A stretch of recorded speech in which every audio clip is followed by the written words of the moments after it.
Good evening, everyone, and welcome to episode 18 of My Week in Horror. I am the Artie Dans, and I am dressed in my hoodie because it is freezing today. And it is, believe it or not, it is 12:30 on a Friday afternoon, finished work early for the week, thought I should record an episode, and I'm sitting here absolutely freezing, and it is cold outside. And I'm going to be dumb enough to go to the footy tonight, and I'm going to be freezing at the game too. So, hey, good on me. Now, this is episode 2 of the Filmoon movies. Now, I made a mistake. In the last episode, I said there were 15 Filmoon movies and that we were going to look at all 15 of them. But during the course of investigation, we found out that there was more. There was actually 42 Filmoon movies. So I'm not going to torment you with all 42 because God knows I don't even think I can put up with all 42 of them. And not all of them are horror. There are some patriotic movies there. There's a couple of animations there and also a romantic movie there. And we're also not going to look at any of the movies that they've distributed. So they've distributed a heap of horror movies. Mostly all the new horror movies from them. We're only going to look at movies that have that Filmoon thing at the start. So that makes it another 10 movies to look at. So in this episode, we're only going to look at 5. Because if I look at 10, it's going to drive you nuts and you probably won't watch another episode. Unfortunately, it means the next episode, episode 19, will be Filmoon Part 3. Anyway, in this episode, we've already done all the movies that have the word haunted in the title. Now we're going on to the other movies. So we're going to look at Frightening Embroidery Shoes. That's a fucking great title. Ghost in Barbers. That's an even fucking better title. Under the Bed 2. Under the Bed 3. And Midnight Melody. Yep, they're the 5 we're going to look at in this one. And, well, let's just get started. Thank you, Dan. The first one we're going to look at is possibly the worst. And I know, no, actually it's not worst. Under the Bed 2 is probably worse than this. But this is shockingly bad, this film. This is Frightening Embroidery Shoes. Now, as a title in itself, doesn't give you any sense of horror at all. Ooh, embroidered shoes. How fucking scary could that be? Exactly. Let's check out what this film's about. An absolute nutcase of a woman inherits an old house, the Filmoon mansion as I like to call it, and moves in with her boyfriend and the housemaid. Her brother appears to discuss the inheritance, and her boyfriend's lover also enters the equation just to muddle the waters. She starts to experience ghostly incidents involving a pair of embroidered shoes and the spirit of her grandmother, Shusha, who appears to be watching out for her while her boyfriend and his lover plot her demise. So this movie is insane in regards to the fact that the plot is so dumb. So this woman is completely mental. And I really mean it. I think it starts off with the boyfriend picking her up from the mental hospital. And that theme continues throughout the whole thing. Like, she's doped up on fucking drugs in this whole film. Like, medicated drugs. And that's the way this whole movie is explained. Medicated drugs, right? There's nothing creative here at all. But it's set in this house. Now, this house that it's set in is what I like to call the Filmoon mansion. Because as you'll find out in Under the Bed 3... the movie also features in that. The movie also features in a couple of other Filmoon movies as well. Off the top of my head, I can't think of it, but as we go over these episodes, I'll know. But it's a very distinct looking house, this one. And what I love about it is that they haven't prepared the house at all for the shooting of this movie. So there's fucking dust everywhere, all over the place, including there's a classic shots of the staircases. They're just covered in dust. The house has a housemaid too, who's clearly not doing her job. This movie also has easily the worst compositing special effect you will ever see, ever, in a movie that was released theatrically. And I'm going to pop it up on the screen because I'm pretty sure I know where it is in the film. And as you can see, they have just tried to feather the edge and stuck that over the top of another piece of video in the movie. Not even trying to hide what they were doing in the film. It is terrible. Now, could you imagine paying good money to see that in the cinema? And that's the kind of shit they dish you up. I also like the fact that her brother in the movie has just been living in America, and so he rocks up, speaks the most broken, poor English, something about looking for Wi-Fi or some shit like that. It's terrible. And what I've also always loved is that he's wearing a puffer jacket that has Istanbul written on it. So, Istanbul, America, yeah, not really that related, are they? In regards to actual movie-ness, there are a few horror scenes in this movie, mostly revolving around her dream. And this lady has a lot of dreams because she's always fucking doped up to the eyeballs on medicated drugs, which are, I believe, fake or dangerous medicated drugs. I believe we find out in the film.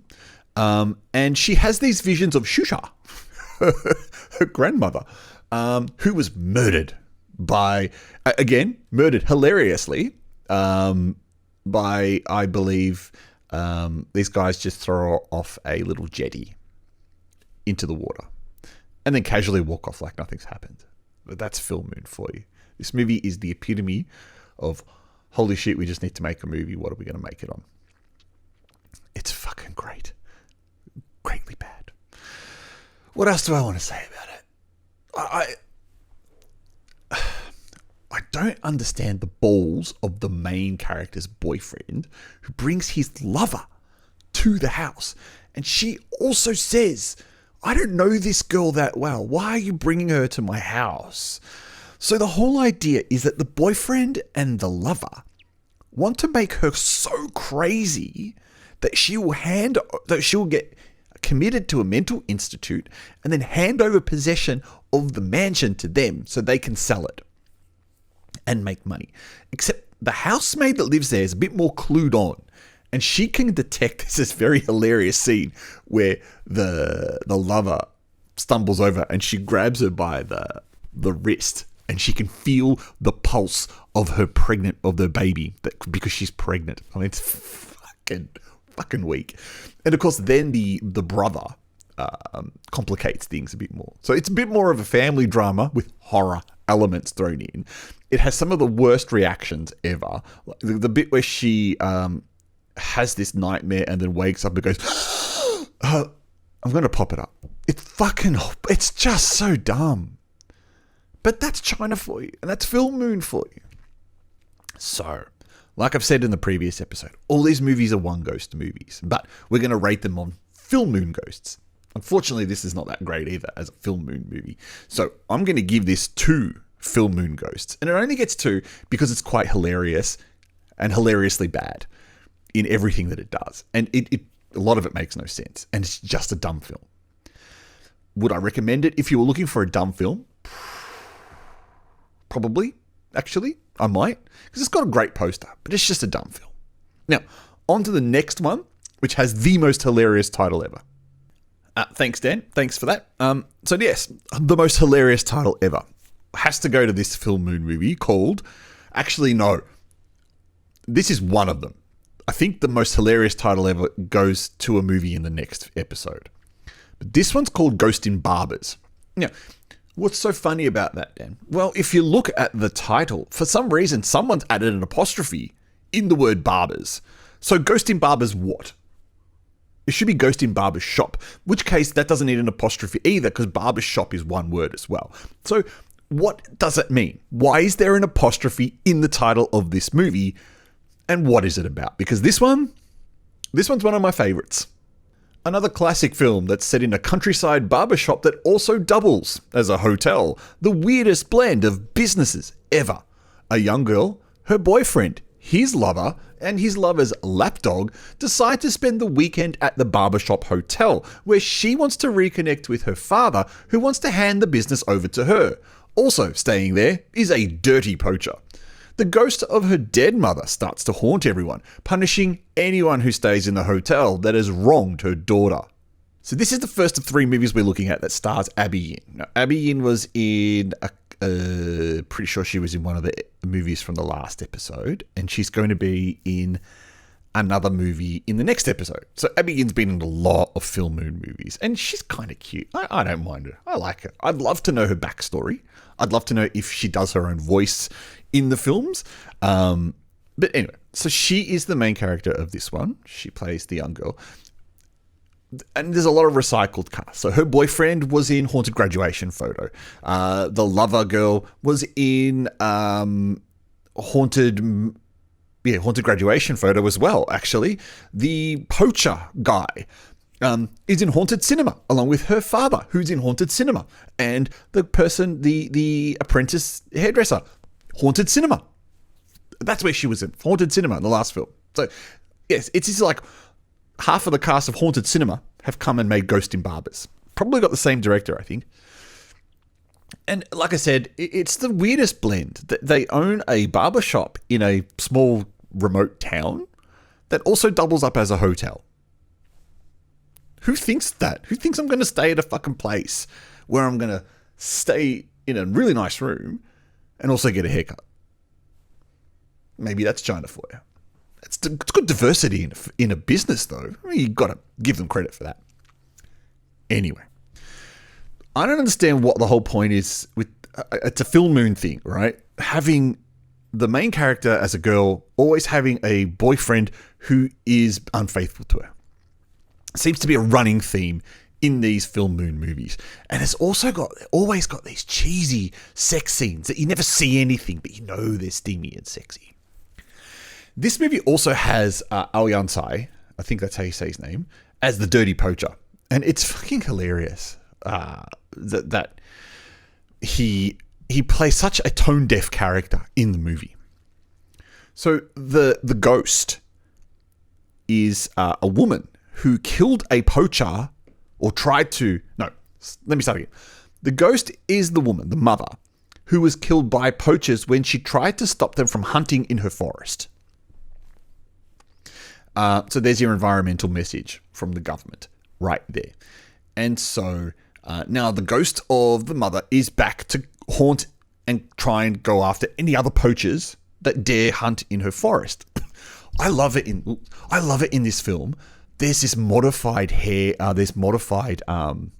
dryer. It's fucking gold. Whoever put that in the film, it looks awesome. But as we know, ghosts don't exist. So, spoiler alert, it's actually the father dressing up as the mother.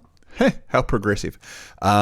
Who is going around hunting the poachers.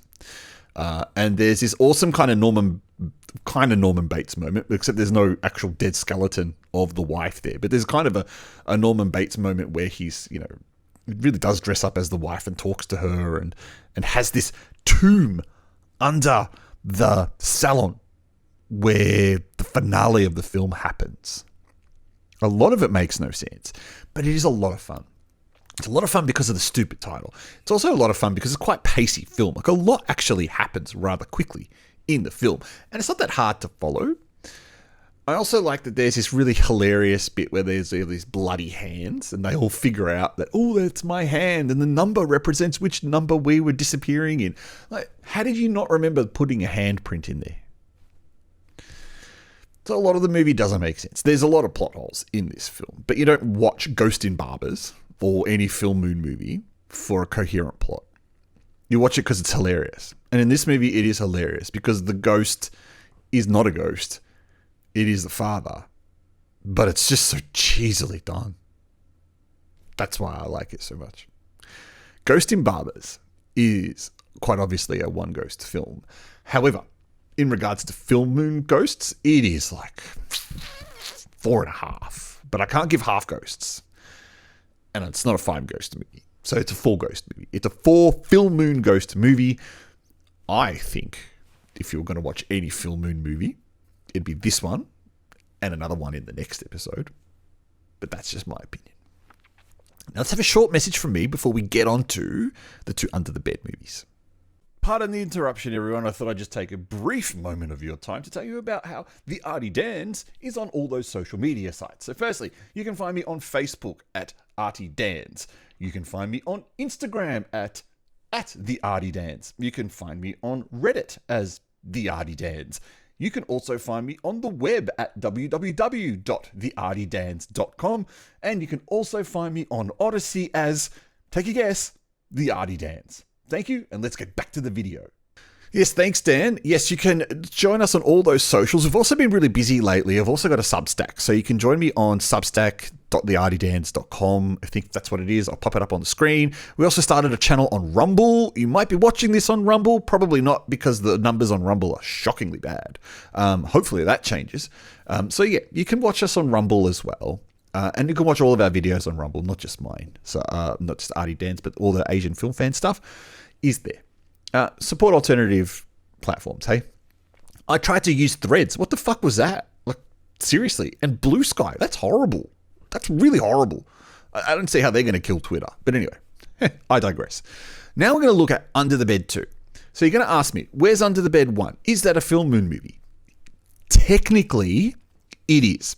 The history of Filmoon says that, and I know this because it's on their website, right? The guy who directed the first Under the Bed partnered up with another guy and they created Filmoon. So technically, Under the Bed 1 is not a Filmoon movie, but 2 and 3 are. So let's check out what part 2 is about. A group of university students decide to spend a few days in a long-abandoned university dorm where there are rumors of a flower growing on the campus that can be turned into a medicine that can make them a lot of money. Living on the campus is a caretaker who seems to be harboring a mysterious secret that involves a strange ghost that haunts the dorm grounds. If there was a competition between Frightening Embroidery Shoes and Under the Bed 2 about which one was the worst movie, it would probably end in a vicious tie. But this movie would probably get the first punch in. Under the Bed 2 is so notoriously bad that it doesn't make any logical sense for even to watch it as a horror film. Not only that, but I don't understand the whole concept of Under the Bed. So I haven't seen the first one because there's no English subtitles for the first one. So I don't understand the concept of Under the Bed and if there's actually supposed to be something under the bed. And the only time this movie ever deals with something under the bed is the intro sequence where some really good-looking chick with a Thai tattoo gets kind of stalked by something that comes from under her bed. And that's it. That's it.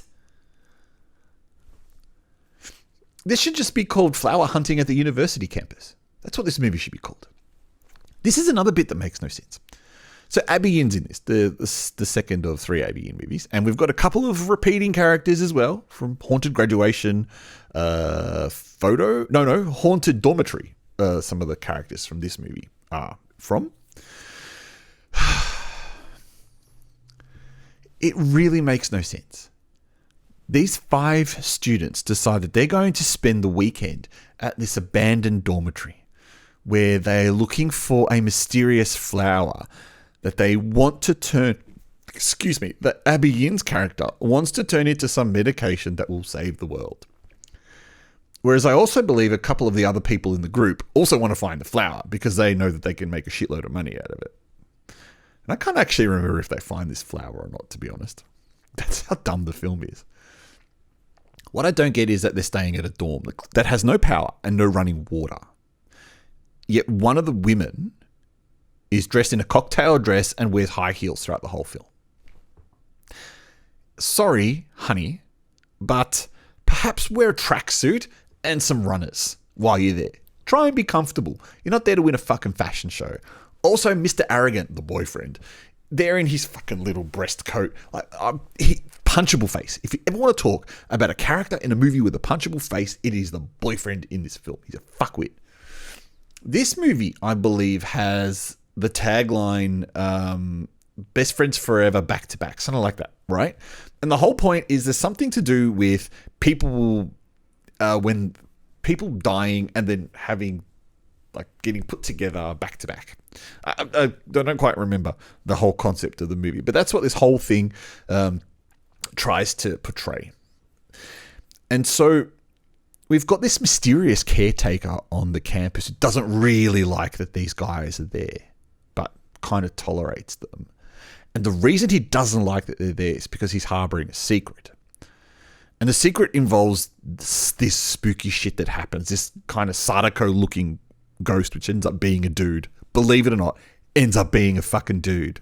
There's a mad scientist living the campus.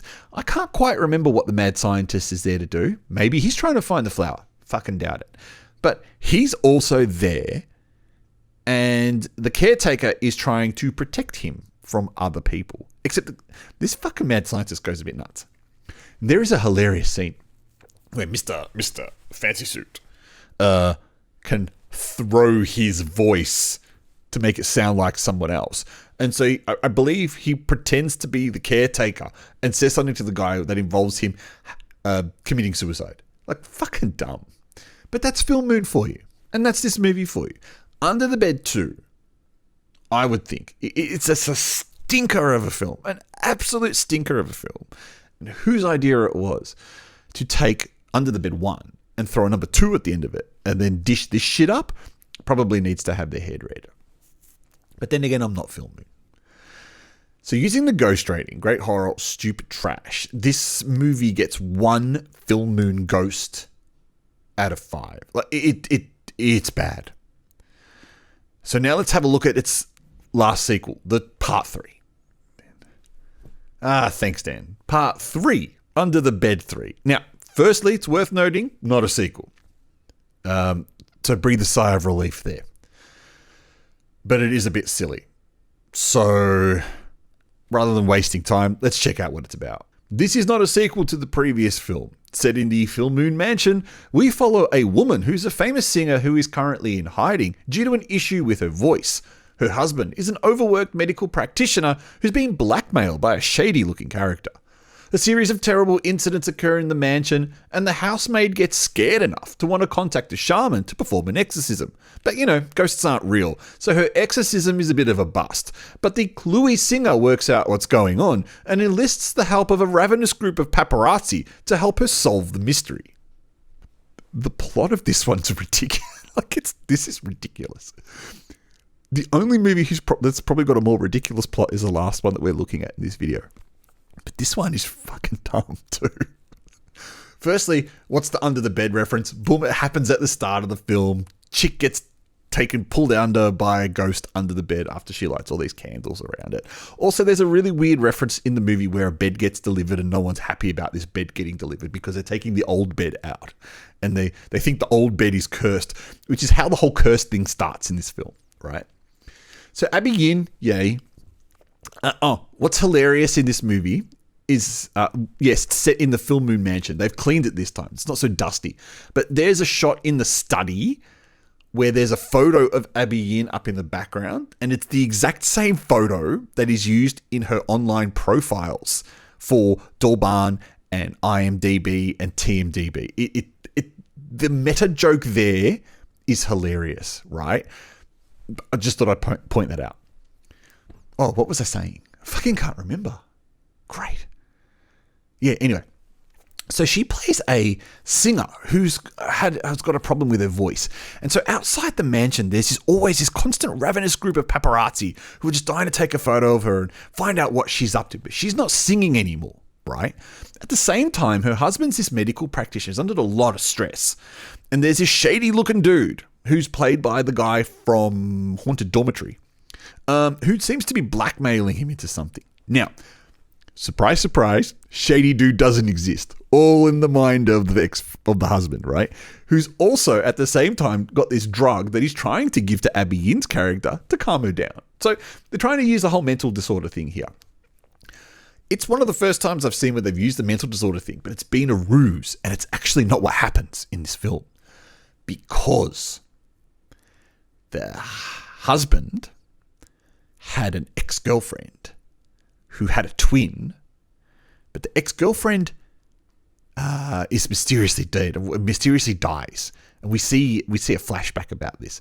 But the twin, who supposedly he didn't know about, has come back for revenge. So the twin is playing a ghost in this film. Now, I just want to point out that the housemaid in this movie is really cute. I like her. I really liked the housemaid. Great character. And also, I would also want to point out there's this ridiculous bit where it shows the shaman, or witch doctor, or whatever she is, and they're driving on the back of a ute to go somewhere, and she's sitting at the back having a smoke. It's just so unprofessional. Not that I expect witch doctors to be professional, but I'm just saying, right? So Abby clicks on that this ghost is not a ghost, but a human, and thus she gets all the paparazzi who are outside to help play a trick on the woman who's the ghost. And so they all hide in the house at night. And you're talking like 40 of them. And she feeds them. She orders takeaway food for them and feeds them, right? But we're talking like 40 people. And this fucking woman playing the ghost doesn't see a single one of them as she's trying to scare them. Like, it's just so dumb. God, I love Filmoon movies. This one, I might recommend for a bit of hilarity. That's about it. You're not going to get... I don't remember anything scary in this film at all. But it's a slight bit of fun. So using the ghost rating, great horror, stupid trash, I'm probably going to give this 2 Filmoon ghosts out of 5. On to the final one of the episode.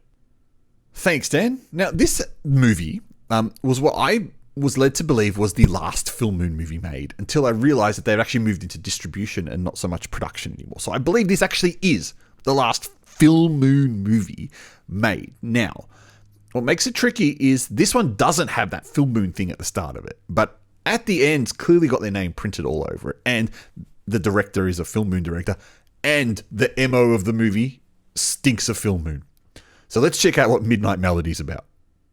After the death of his fiancée by suicide, a young man decides to move on with his life. On the eve of proposing to his new partner, her sister turns up at their house to ruin the moment. Not giving up, he proceeds to propose to her, but more strangers appear at his house, and he starts to hallucinate images of his dead ex-partner, who is now a vengeful ghost who blames him for her death. But there's something really fishy going on here, something that doesn't pass the smell test.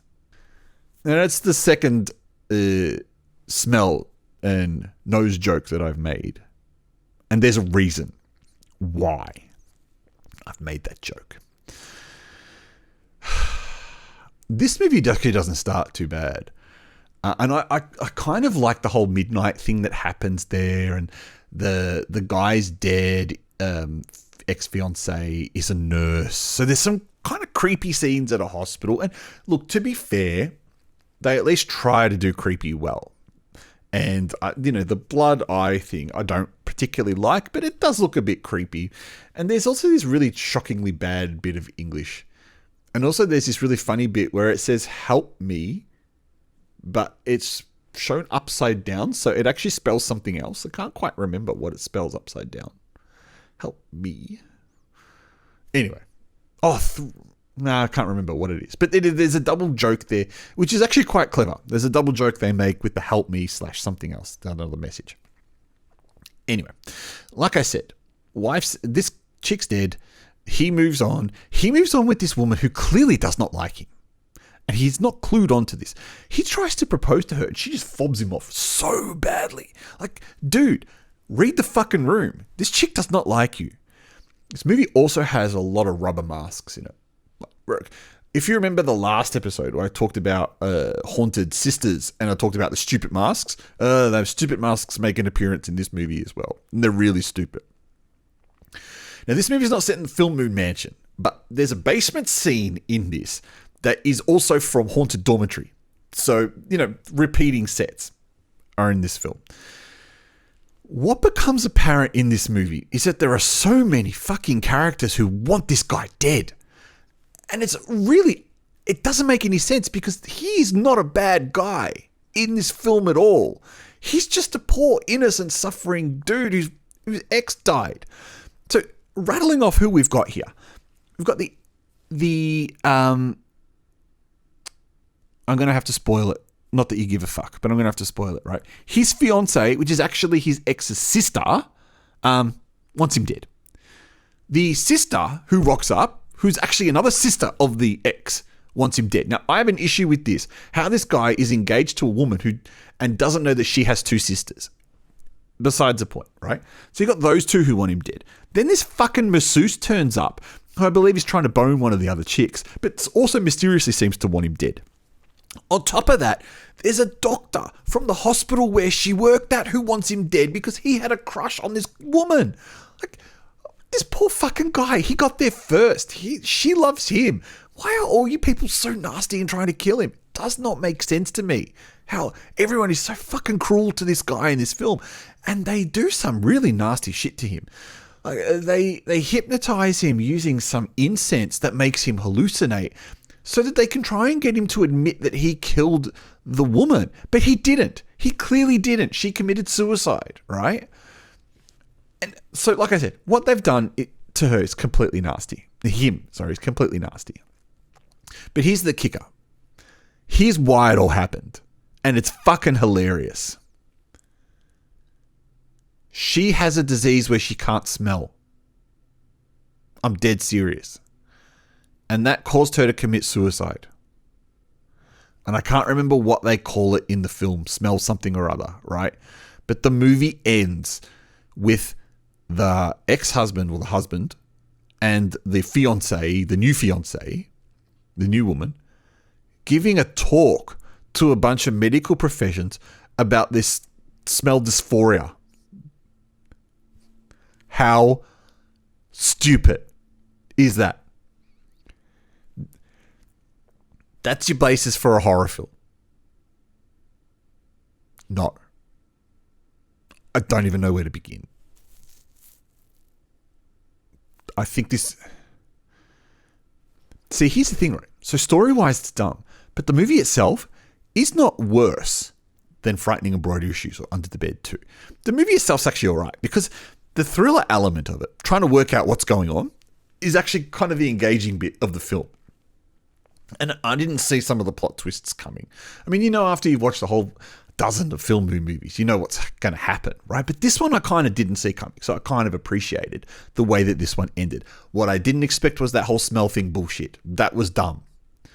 Using the great horror or stupid trash rating, knowing that we are awarding these Filmoon ghosts and not normal ghosts, we're going to give this 2 ghosts, right? Because it is a thriller with just a couple of horror scenes in it. So not too bad. Also, the sister that just rocks up out of nowhere, she's fucking annoying. Like, this is your house, dude. Get these fucking people out, including that masseuse. Get them out. Get them fucking out now. I hope you've enjoyed episode 2 of our 3-part Filmoon, My Week in Horror extravaganza. Next episode, I'm going to look at the final 5 movies, including some real doozies in that one. And we will not look at any of the other non-film movies. Now, you might be wondering, what are some of the other ones? You're probably not wondering, and that's fine. I'm going to tell you anyway. A review that I did of a movie called Synesthety, or Ghost Bride, surprisingly ended up being a Filmoon movie. But would you believe Mirror World was not? I'll catch you next time in another episode of My Week in Horror. I have been the Artie Dans. This has been episode 2 of Filmoon. Join me now for episode 3. Thank you so much, guys, and I will see you next time.